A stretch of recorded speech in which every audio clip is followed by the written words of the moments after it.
Leadership isn't about fancy titles or being the loudest person in the room. It's about providing purpose, motivation, and direction to those around you. Hey everyone, welcome back to the channel. Today we're diving into leadership motivation. Throughout my military journey and in my business journey, I've discovered that most leaders fundamentally misunderstand something about leadership. They misunderstand motivation. They think that something you do to people rather than something that you foster and develop within them.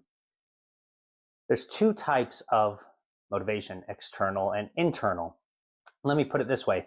External motivation, think of the threats, the bonuses, the constant pushing and prodding. It's like a sugar rush. It'll work briefly, create a spike in their energy, but then crashes, leaving them feeling low again. What truly works is a motivation type that is constant and long term. You could think of it as like a protein rich motivation, the kind that will sustain your energy, build strength, and last. Today, I'm going to show you exactly how to build that type of motivation in your teams. In the military, I learned quickly that soldiers don't risk their lives for a paycheck. They do it for something bigger, for the person next to them, for the mission, for what they believe in. Simon Sinek got it right when he taught us to start with why. People don't buy what you do, they buy why you do it. This applies not just to customers, but to your team as well. Let me share a quick personal story. When I first moved to Charlie Battery, we transformed one of the lowest performing fire direction centers into the top fire direction center and the top platoon operations center in the battalion. This transformation wasn't because I was threatening consequences or promising rewards. It was because every soldier was able to understand why their role mattered and how it contributed to our collective success. As a leader, your job isn't to just assign tasks. That's what managers do. Leaders give those tasks a context and a purpose. They connect the dots between daily work and meaningful impact. Ask yourself, does your team know why they're doing what they're doing? Not just what and how, but the deeper purpose behind it all. If they don't, that's your first opportunity to build some sustainable motivation.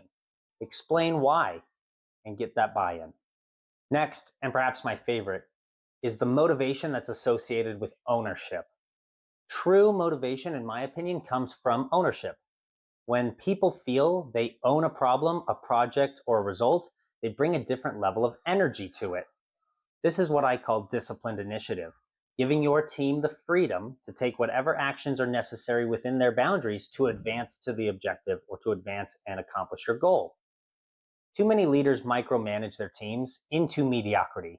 They dictate how things should be done instead of focusing on what needs to be accomplished. When my fire direction center needed to perform manual calculations, I didn't stand over their shoulders or give step-by-step instructions after we trained on it, of course. I shared the vision, I explained why it mattered, and I let them own the process and own the outcomes.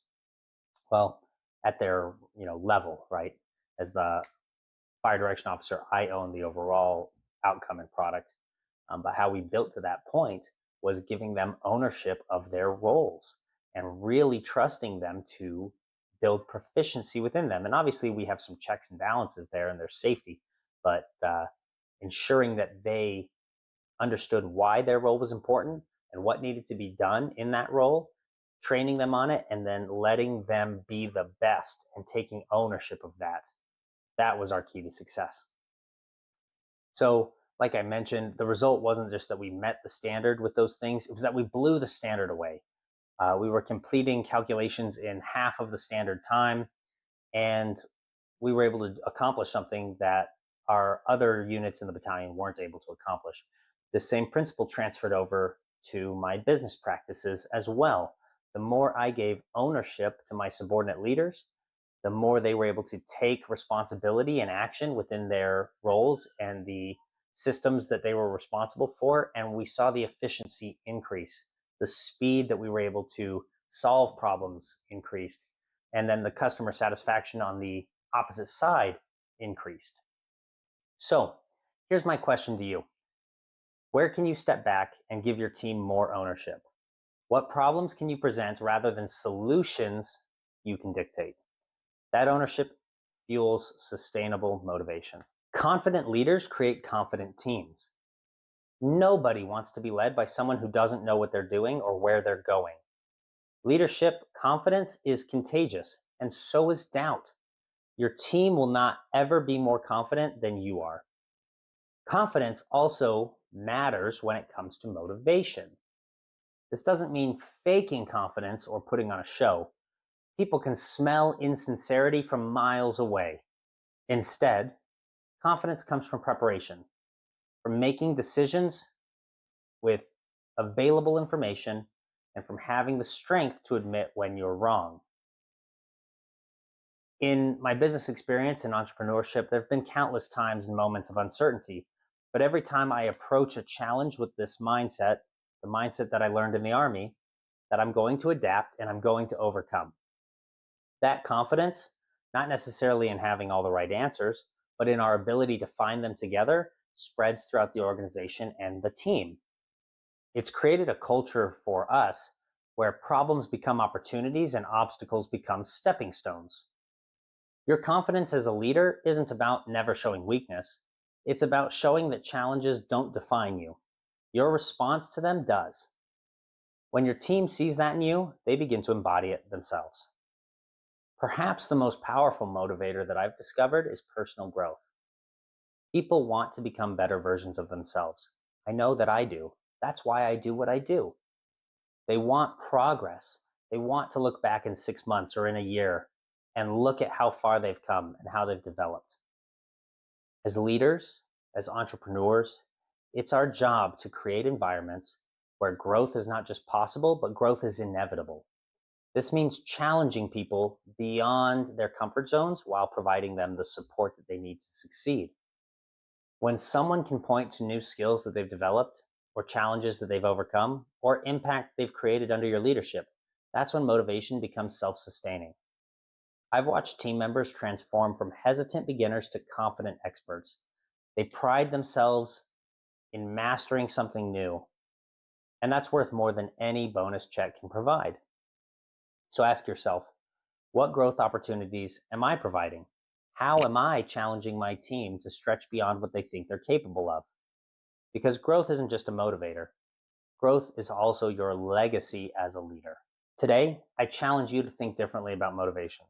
Stop trying to motivate your team with temporary incentives and start building the conditions where motivation naturally thrives. These conditions look like connecting daily to a meaningful purpose, giving ownership through disciplined initiative, leading with an authentic confidence, and creating opportunities for visible growth. Remember, the best form of welfare for your team is not comfort. It's the opportunity to achieve something significant together. As the leader, you set the tone. Your energy, your focus, and your commitment to the mission become the standard for everyone else. When you get this right, you won't need to push people forward.